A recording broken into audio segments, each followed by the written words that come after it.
안녕하세요. 26일 신명기 4장에서 7장입니다. 신명기 4장에서 7장은 그냥 설교라는 하나의 주제로 엮게 되었습니다. 반복해서 법도를 따를 것을 얘기를 합니다.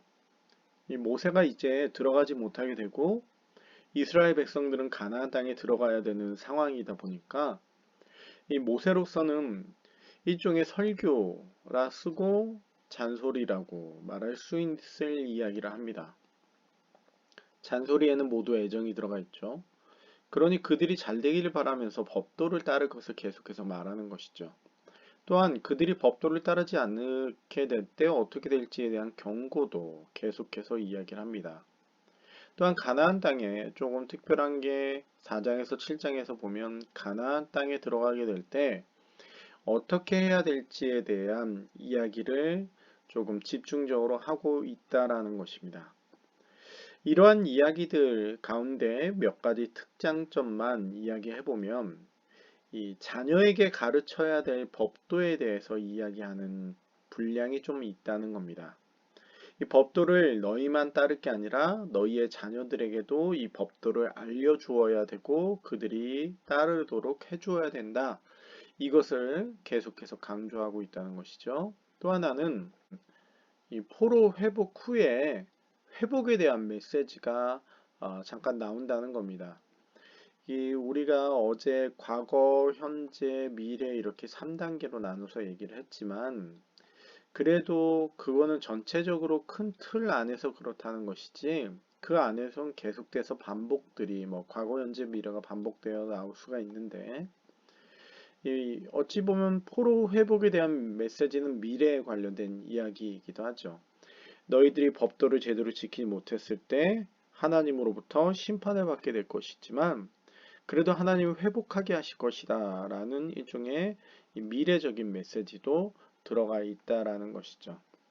그런 부분들을 조금 염두해 두셔야 되지 그래야 과거, 현재, 미래로 단순히 나눠져 있다 이렇게 단순화시켰지만 그래도 이해하는 데 도움이 될 것 같습니다.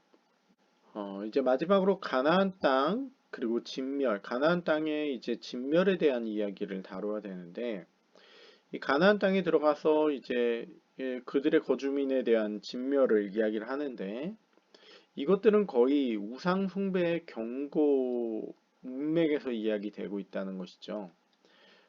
우상 숭배의 경고가 있기 때문에, 그러니까 우상 숭배할 수 있기 때문에 그런 일종의 원천 차단이 필요하다 이런 식으로 얘기를 하는 것이죠.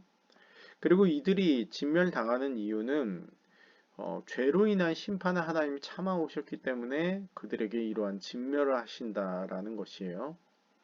그러나 우리가 사실은 사랑의 하나님이 어떻게 그렇게 진멸에 대해서 이야기를 하실 수 있나? 물론 죄로 인한 심판이 하나님 오래 참아오셨고 죄로 인한 심판을 하시는 것이지만 이 진멸이 쉽게 납득이 안 되는 모습들도 있죠.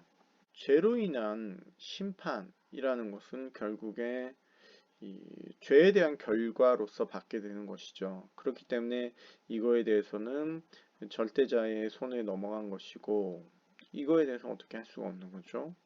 또 하나 우리가 염두에 둘 것이 있습니다. 바로 진멸에 대한 기회가 없었을까? 그러니까 진멸에 대한 이 생존할 수 있는, 살 수 있는 기회가 없었을까? 우리가 민수기에서 봤어 알지만 민수기에서 하나님께서 율법에 있어서 꽉 막힌 해석을 하시는 분이 아니라는 걸 봤어요. 그 명령하신 것이 이 합당할 때 하나님께서 바꾸시는 것을 봅니다. 사실은 진멸에 대한 명령을 하시게 되지만 실제로 여호수아를 넘어가게 되면 돌이키는 자들에게는 하나님께서 계속해서 기회를 허락하십니다. 살아갈 수 있는 기회를 허락하시고 또한 분명히 이방 민족들도 단순히 이방 민족이라 해서 기회가 없는 모습은 아니라는 것을 우리가 볼 수 있죠. 분명히 헤렘에 대한 얘기, 진멸에 대한 얘기는 우리로 하여금 상당히 어렵게 만드는 장면이기도 합니다만 이에 대해서는 솔직히 계속해서 말씀을 보면서 우리가 연구할 필요가 있는 것 같기도 합니다. 네, 그러한 관점으로 4장에서 7장을 살펴보시면 좋을 것 같습니다. 감사합니다.